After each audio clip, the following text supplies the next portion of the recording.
I started seeing this during the pandemic a lot. People kind of seeking out mental health diagnoses and I was in grad school, so I was doing my internship, but people seeking out these diagnoses that traditionally are very stigmatized and actually could be pretty damaging to you if it's not true. And so the uptick in people seeking autism diagnoses it's a lot. I mean, that historically, if you were in Nazi Germany and you were autistic, I don't know how that would have gone for you, right? Mm-hmm. And so now we have this explosion of people just being very willing to put themselves in these boxes of mental health disorders or sexualities, even genders, that are really they don't think they understand how damaging that could be and how dangerous that can be. And when you are just labeling yourself constantly in this quest for individuality, that becomes confusing because what's authentic, right? If you're just seeing all over TikTok and social media that like everyone has autism and everyone has an alternative gender, right? And it's like, I love it. Go for it. Do your thing. But when you slip into this dangerous category of being very loud, very vocal, you're detracting from the people that actually do experience those things. And it's just harmful. And then I think it blurs the lines of self-identity because you're wanting to be an individual, you're wanting to be recognized for who you are, but really you just want to belong to this whole other group of people. So is that individuality or are you trying to belong, right? And again, I'm coming at this with compassion and empathy and an understanding that this may not be honest. And I think that that's where people get frustrated with me, but I don't blindly validate. I ask a lot of questions like, well, okay, why do you think that you're autistic? Because it sounds a lot like social awkwardness, Yes. But it's complicated. And I think it's a scary topic for a lot of people. But when we're talking about formation of identity, these kids 10 to 18-year-olds right now, I worry for them. It's different than being goth in the 90s. It was a fad. But now we have so many people saying, oh, the queer kids are over here. I want to be part of this group of people, but I'm straight. How do I fit in with them? Yes. So it's like you're apologizing for your seen identities and creating identities that are invisible. And I think that's where it gets confusing because I don't know who anybody is anymore. Yeah. Wow. Well, I can attest that Dr. Huckett does not blindly validate in any situation. We've had some wonderful conversations outside of this one, and she's always willing to challenge and prod in the right way with respect, as she says, and compassion. You're really gifted, Heather, and I'm grateful for that because I know that you're helping many people, myself included. That's very sweet. That's true.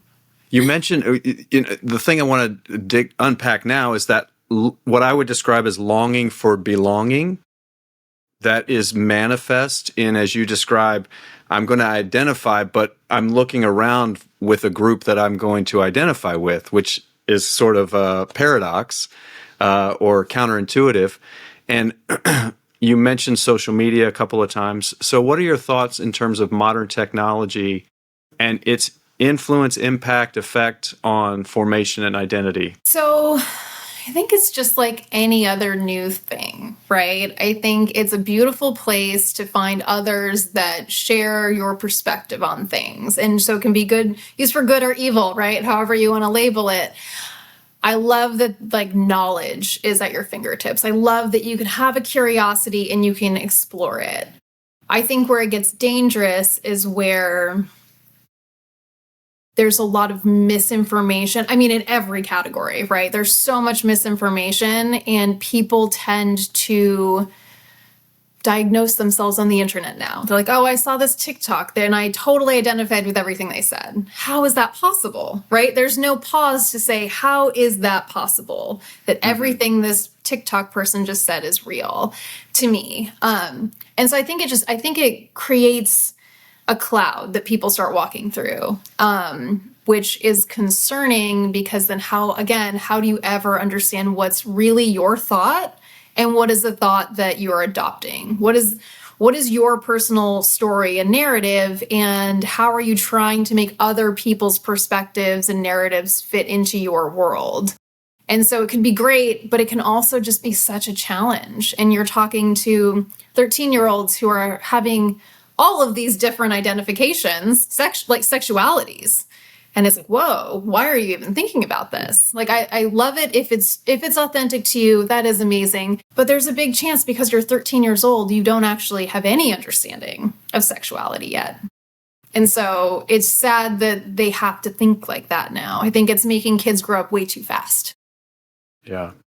And so the exposure, as you're describing, never, I grew up without the internet completely. So I know I'm a lot older than you. Oh, so much older. I got my first cell phone because it was required for job when I was 26. So, and it was a flip phone, right? So like, that's how old I am, Heather.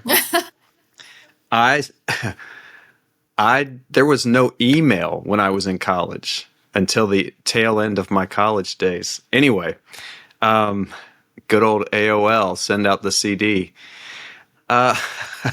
So I can perceive, because it's not just constant, but it's almost like exponential in their world. I have no way of comprehending what it's like to be a teenager with that kind of access and exposure.